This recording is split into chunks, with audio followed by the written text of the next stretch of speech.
चलिए, आज जो हम लोग टॉपिक पढ़ने वाले हैं वो संधारित्र के बारे में है। ठीक है।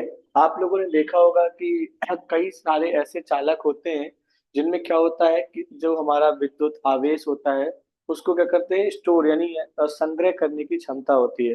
तो संधारित्र हमारे यहाँ पे जो आप लोगों ने देखा होगा, जैसे फैन लगा होता है, पंखा लगा है अपने घर में कि नहीं लगा है। हम लोग का जब पंखा धीमा चलने लगता है तो हम लोग बोलते हैं कि यार कंडेंसर खराब हो गया। हाँ, है ना। तो जो कंडेंसर है वो कुछ और नहीं, वो क्या है, एक संधारित्र ही कहलाता है। जिसका काम क्या होता है, आने वाले आवेश को एकदम से हमारे उस पर नहीं भेजता है चालक के पास, धीरे धीरे करके भेजता है, जिससे ना हमारा जो चालक है वो खराब ना हो। ठीक है। तो संधारित्र क्या हो जाएगा, ध्यान से देखना, यहाँ पर संधारित्र में अपन पढ़े तो अपन यहाँ अगर देखें तो चालक की तीव्रता के बारे में, या फिर अपन बोल सकते हैं संधारित्र की तीव्रता देख लेते हैं। समझ आया कि नहीं? हमें क्या पढ़ना है, जिससे चालक की धारिता।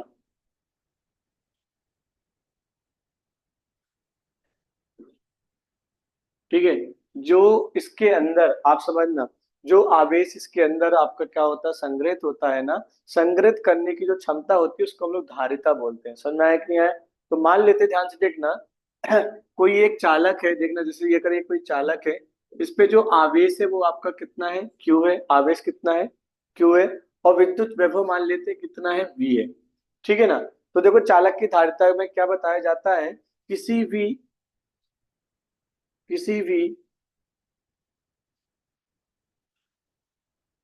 चालक का आवेश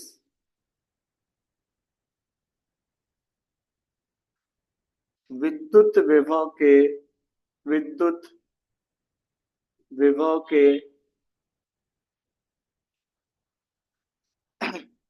समानुपाती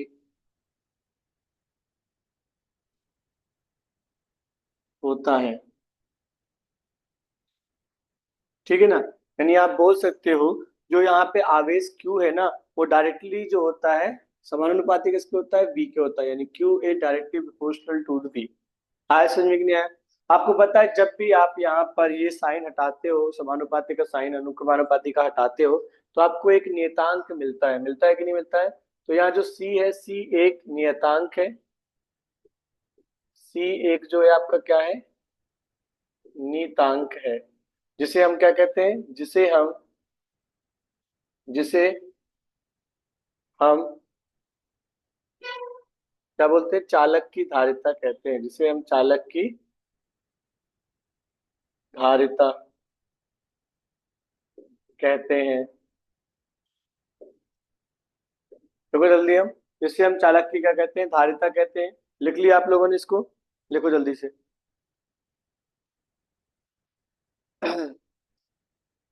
ठीक है। अब देखना ध्यान से यहाँ पर, अगर हम इसका फॉर्मूला बनाएं तो सी बराबर आपको क्या मिलेगा, क्यू अपॉन वी। सी बराबर आपको क्या मिलेगा, क्यू अपॉन वी मिलेगा। ठीक है। अगर हम बोले कि सी की इकाई क्या होगी, यानी यहाँ पर देखना, चालक के धारिता की जो इकाई है, चालक की धारिता की इकाई आपकी क्या है, फैराड होती है। फैराड होती है। समझ में आया कि नहीं आया?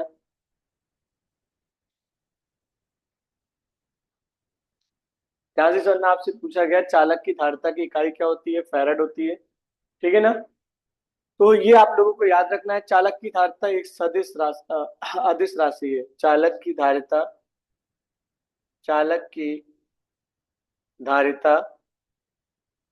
एक अदिश राशि है। जो चालक की धारिता है वो आपकी एक अदिश राशि होती है। तो इतना आपको याद रखना है, किसी भी चालक का आवेश विद्युत विभव के समानुपाती और अनुक्रमानुपाती होता है। यानी क्यू जो होता है डायरेक्टली डिपेंड करता है वी पे। जैसे ही आप इसका अनुक्रमानुपाती का साइन हटाते हो तो वहां पे एक नियतांक आता है, और यहाँ पे जो नियतांक आया वो सी था, जिसका नाम क्या है, चालक की धारिता। अगर हम सी का फॉर्मूला निकाले तो ये निकल के आएगा आपका क्यू अपॉन वी। हाँ, है ना। तो चालक की धारिता की जो इकाई होती है उससे फैराड होती है, और चालक की धारिता एक अदिश राशि है। समझ में आया कि नहीं आया? इसको जल्दी से आप लोग नोट कर लो। हो गया नोट? आगे देखो।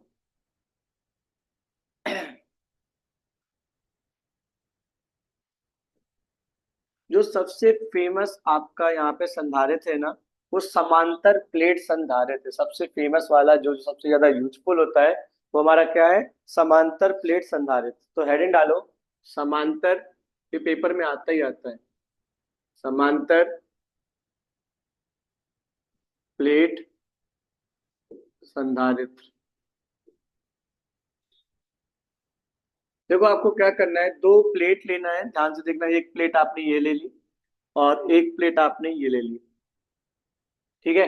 ये आपने दो प्लेट ले ली, आपने दोनों प्लेट को में से इस तरीके से कनेक्ट कर दिया, लाइक दिस, बैटरी से कनेक्ट कर दिया। तो आपको पता है इसमें प्लस सिग्मा, ठीक है ना। तो यहाँ पे देखो क्या हो जाएगा, यहाँ पे अगर चार्ज देखोगे तो प्लस चार्ज इसके ऊपर आ जाएगा कि नहीं आ जाएगा, क्योंकि ये प्लस वाले टर्मिनल से बैटरी के कनेक्ट है तो इसमें क्या हो जाएगा, धनात्मक आवेश। और ये माइनस वाले से कनेक्ट है इसलिए इसमें कैसा हो जाएगा, ऋणात्मक आवेश। मान लिया ये दोनों प्लेटें जो है आपकी, इनको आपने डी दूरी से दूरी पे रखा हुआ है, डी की दूरी पर रखा हुआ है। और इन दोनों प्लेट का जो क्षेत्रफल है वो आपका कितना है, ए है। समझ में आया क्या है, इस पे जो क्षेत्रफल है वो आपका कितना है, जल्दी बताओ, ए है। यहाँ तक कोई दिक्कत क्या, जल्दी बताओ यहाँ पर। तो यहाँ पे देखो अल्टीमेटली क्या हो जाएगा, जब आप प्लेट रखोगे तो इनपे क्या हो जाएगा, पृष्ठ घनत्व आएगा। आप सब लोगों ने पढ़ा है पृष्ठ घनत्व के बारे में। पृष्ठ घनत्व को आप लोग काय से रिप्रेजेंट करते थे, सिग्मा से रिप्रेजेंट करते थे। और सिग्मा बराबर क्या होता था, क्यू अपॉन ए। ये याद रखना आपको, जो पृष्ठ घनत्व होता है उसको आप सिग्मा से रिप्रेजेंट करते हो, वो कितना होता है, क्यू बाई ए के बराबर होता है।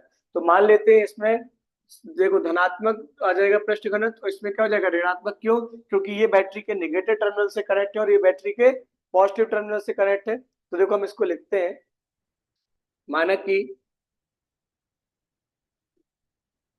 दो प्लेट, ठीक है ना, जो कि चालक का कार्य कर रहे हैं, जो कि चालक है,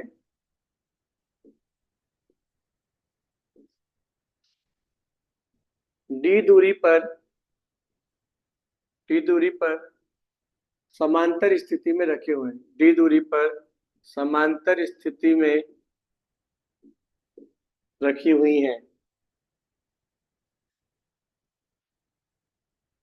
समझ एक नहीं आया, दोनों प्लेटों का क्षेत्रफल, दोनों प्लेटों का क्षेत्रफल जो है आपका वो ए है। दोनों प्लेटों का आपने क्षेत्रफल कैलकुलेट किया, वो कितना निकल कर आया, ए निकल कर आया। समझ में आया कि नहीं आया, दोनों प्लेटों का क्षेत्रफल आपका कितना है, ए है, ठीक है। तो आप देखोगे यहाँ पर कि अगर हम इसके बारे में देखें तो दोनों प्लेटों के बीच में, दोनों प्लेटों के बीच में विद्युत विभवांतर, विद्युत विभवांतर मान लो V है, ठीक है, this is equal to V B minus V A type, ठीक है। ये आपको जो दोनों प्लेटों के बीच विद्वांतर, जिसको आप बी से भी रिप्रेजेंट करने वाले हो, ये मान के चलना, ठीक है। अब मानो विद्युत क्षेत्र की तीव्रता कैसे निकलती है, आप लोग देख चुके हो ये वाला डेरिवेशन। विद्युत क्षेत्र की तीव्रता बताओ यहाँ पे कितनी कितनी होगी, विद्युत क्षेत्र की तीव्रता निकालना है हमको, विद्युत क्षेत्र की तीव्रता। तो ध्यान से देखना, ई बराबर आप लोगों ने पढ़ा था sigma upon epsilon naught into A. क्या पढ़ा है आप लोगों ने, sigma upon epsilon naught into A पढ़ा था जब आपने समांतर प्लेट की वजह से निकाला होगा पिछले अध्याय में। ई बराबर sigma upon epsilon naught into A होता है कि नहीं होता है, ठीक है। और आपने ये देखा था विद्युत विभव जो होता है V बराबर क्या होता है, ई इंटू डी। आपको पता है ई क्या है, आपका विद्युत क्षेत्र की तीव्रता है। और अगर इनके बीच की दूरी d है तो अगर ई में d का गुणा करते हैं तो हमें क्या मिल जाता है, विद्युत विभव मिल जाता है। तो हमने देखा V तो वैसे ही रहेगा, ई की जगह क्या रख दिया, sigma upon epsilon not A multiply by D. हमने क्या कर दिया, V बराबर sigma upon epsilon not a into D कर दिया, ठीक है। पर हमें ये भी तो देखा, अभी आपने बताया था सिग्मा की वैल्यू कितनी होती है, क्यू अपॉन ए होती है कि नहीं होती है। तो हम क्या बोलेंगे कि सिग्मा बराबर तो क्यू अपॉन ए होता था, ठीक है ना। तो नहीं, ये सिग्मा अपॉन एप्सिलॉन नॉट होता है। विद्युत क्षेत्र की तीव्रता कितना होता है, सिग्मा अपॉन एप्सिलॉन नॉट, ठीक है। विद्युत क्षेत्र की तीव्रता होता है सिग्मा अपॉन एप्सिलॉन नॉट, यहाँ पे हमने पुट कर दिया। और यहाँ पे आप देखोगे क्यू की जगह रखो, सिग्मा की जगह रखोगे क्यू बाई ए, देखना वी बराबर आपका क्या बनेगा, क्यू बाई ए, ये हो जाएगा आपका एप्सिलॉन नॉट, ऊपर आ जाएगा डी। समझ में आया? आपको पता है क्योंकि आपने फॉर्मूला देखा है, सी बराबर क्यू अपॉन बी होता था, ठीक है ना। अगर आपने यहाँ तक की वैल्यू निकाल ली है तो आपका काम आसान हो जाने वाला है। तो इसको और आगे हम लोग सॉल्व करेंगे, ध्यान से देखना। तो v बराबर क्या हो जाएगा, this is equal to Q D upon epsilon naught into A, आया ना? नोट हो गया ये? विद्युत क्षेत्र की तीव्रता कितनी हुई, सिग्मा अपॉन एप्सिलॉन नॉट। विद्युत विभव बराबर क्या होता है, विद्युत क्षेत्र की तीव्रता गुणे दूरी, यानी ई इंटू डी कर दिया हम लोगों ने। फिर हमने ई की वैल्यू क्या रखी, sigma upon epsilon not, sigma की वैल्यू क्या होती है, क्यू अपॉन ए, अभी अभी देखा तो हमें वी निकल कर आ गया। हम जानते हैं हम ऐसा कर क्यों रहे हैं, क्योंकि हमें सी की वैल्यू निकालना है समांतर प्लेट संधारित्र के लिए। तो उसके लिए हमने देखो क्या देखा, हम जानते हैं कि सी बराबर होता है क्यू अपॉन बी।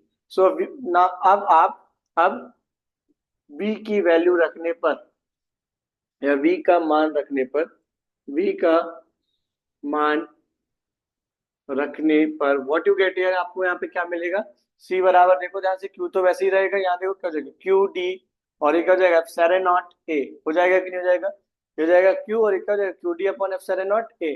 तो क्यू से क्यू क्या हो गया, कैंसिल, तो सी बराबर देखो क्या आ गया, epsilon not a by D. समझ में आया कि नहीं आया, यहाँ तक कोई दिक्कत क्या, जल्दी बताओ। ठीक है। अगर हम इसके बीच में देखो ध्यान से, कोई भी मीडियम या कोई भी माध्यम रख देते हैं जिसका बड़ा विद्युतांक क्या है, के दिया गया है, ऐसी कंडीशन में आपका देखो क्या हो जाएगा, सी माध्यम में क्या निकल कर आएगा, सी माध्यम में निकल कर आएगा, यहाँ पे काय का मल्टीप्लाई कर दो, के epsilon not a divided by T. Note कर लो जल्दी से इसको, ठीक है, लोड कर लो इसको। ये दिख नहीं रहा क्या यहाँ पे, यहाँ लिख देता हूँ। अगर यहाँ पे पराविद्युतांक के दिया गया है और उसका हमको निकालते हैं, तो ये देखना क्या हो जाएगा, सी बराबर के epsilon not a upon D, याद रखना है आपको ये फॉर्मूला। समझ में आया कि नहीं आया, इन दोनों को जल्दी से नोट कर लो। हो गया? चलो अगला टॉपिक देखो यहाँ पे, हमें करना क्या है अल्टीमेटली, हमें पता है समांतर श्रेणी में हम इनको कनेक्ट कर सकते हैं, हाँ या ना?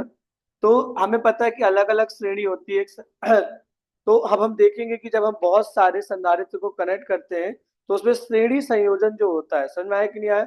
श्रेणी संयोजन मतलब क्या होता है, सीरीज कॉम्बिनेशन, और समांतर संयोजन मतलब क्या होता है, पैरेलल कॉम्बिनेशन। तो हम इन कैपेसिटर्स को, ये जो आपके संधारित्र हैं, इनको कनेक्ट करके देखेंगे, और देखेंगे कि जो आपका नेट वैल्यू है वो कितनी निकल कर आती है। समझ में आया कि नहीं आया? तो यहाँ पे देखो संयोजन, संधारित्र का संयोजन,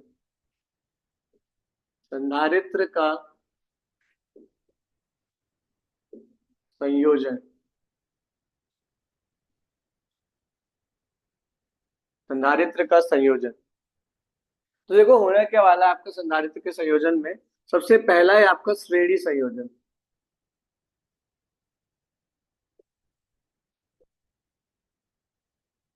सबसे पहला है आपका श्रेणी संयोजन। तो ध्यान से देखो, आप मान लिया ये पहला संधारित्र है, ठीक है ना, जिसकी तीव्रता धारिता कितनी है, C1। ये आपका दूसरा है जिसकी धारिता कितनी है, C2। और ये मान लो तीसरा है जिसकी धारिता कितनी है, C3। इसको हमने एक बैटरी के क्रॉस लगा लिया, बैटरी के साथ लगाया जिसमें एक की है, ठीक है। मान लिया कि बैटरी का विभव अगर V था, तो आपको पता है C1 के अक्रॉस विभव कितना होगा, V1। C2 के लिए विभव कितना हो जाएगा, V2। और C3 के लिए कितना हो जाएगा, V3। आपको पता है जब आपका ये श्रेणी संयोजन होता है, तो श्रेणी संयोजन में जो विद्युत धारा होता है वो सारे के सारे संधारित्र में सेम जाएगा कि नहीं जाएगा, एक जैसा? सबके अलग, सबके लिए क्या अलग अलग होगा, जो उसका विद्युत विभव होगा ना वो सारों के लिए अलग अलग होगा। तो अगर यहाँ से निकलने वाला जो आपकी विद्युत धारा करंट है सेम है, तो चार्ज जो इससे आवेश निकलेगा वो भी सेम होगा, यानी इसको भी आवेश कितना मिलेगा, क्यू, इसको भी आवेश कितना मिलेगा, क्यू, और इसको भी आवेश कितना मिलेगा, क्यू, ठीक है ना। लेकिन जो विद्युत विभव है वो सबके लिए अलग अलग है, लेकिन आपको पता है अगर बैटरी 20 वोल्ट की थी तो उससे ज्यादा विद्युत विभव नहीं हो सकता है। तो आप बोलोगे, माना कि माना कि तीन संधारित्र जिनकी धारिता, जिनकी धारिता C1, C2 एंड C3 है, तथा C3 है, C1 C2 तथा C3 है,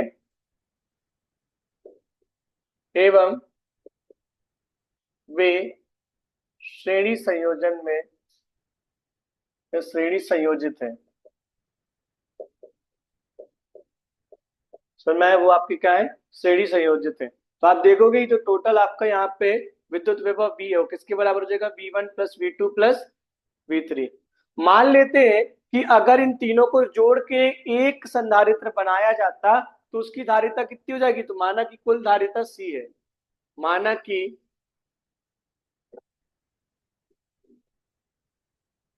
कि कुल धारिता C है। हमने ये मान लिया कि पूरे की कुल धारिता कितनी है, C है।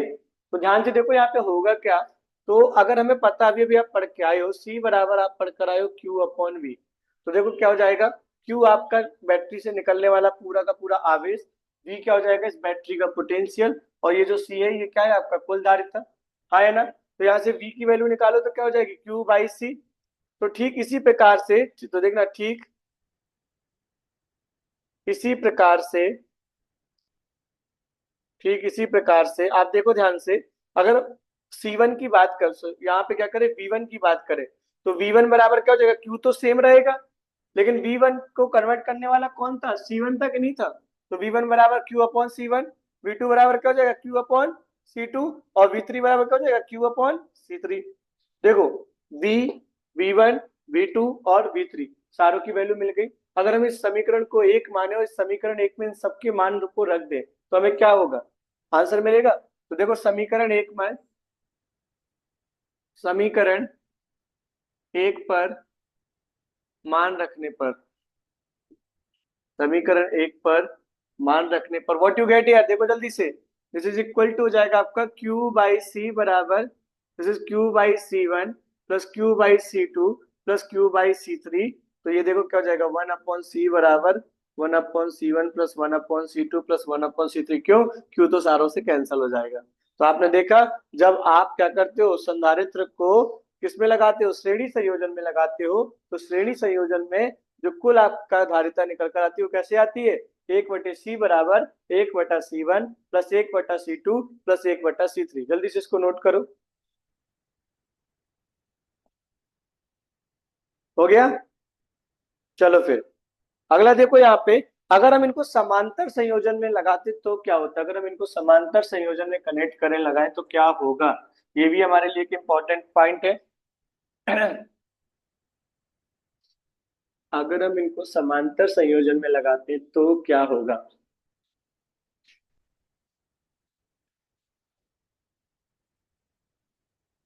ध्यान से देखना, समांतर संयोजन,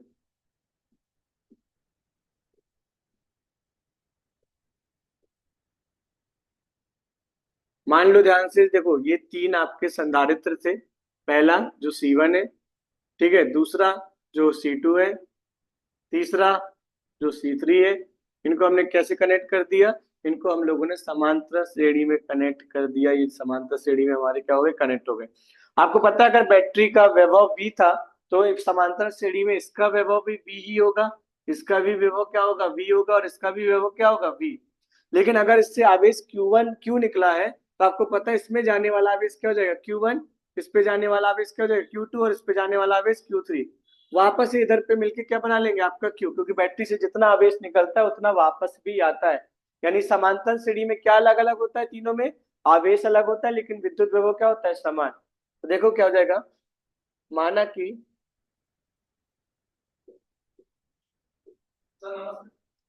माना कि, लिख लो जल्दी से इसको।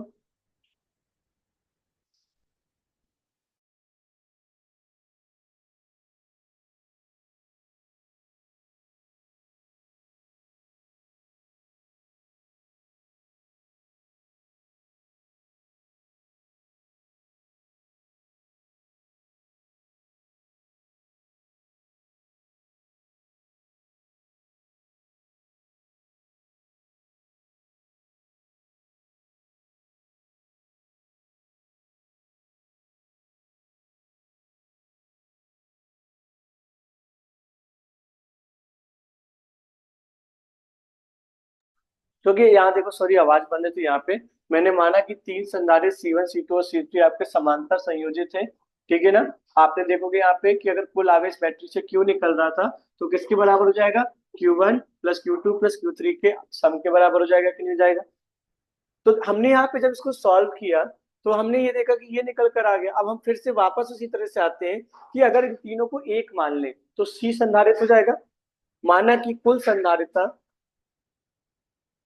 माना कि कुल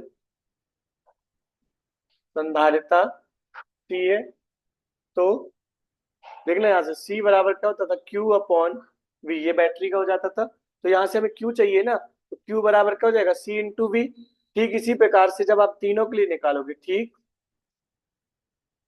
इसी प्रकार से, तो ध्यान से देखना यहाँ पे क्या करोगे आप, Q1 बराबर क्या हो जाएगा, C1 इंटू V, क्योंकि V तो सेम है, और Q1 बनाने वाला कौन हो जाएगा, सिर्फ और सिर्फ C1।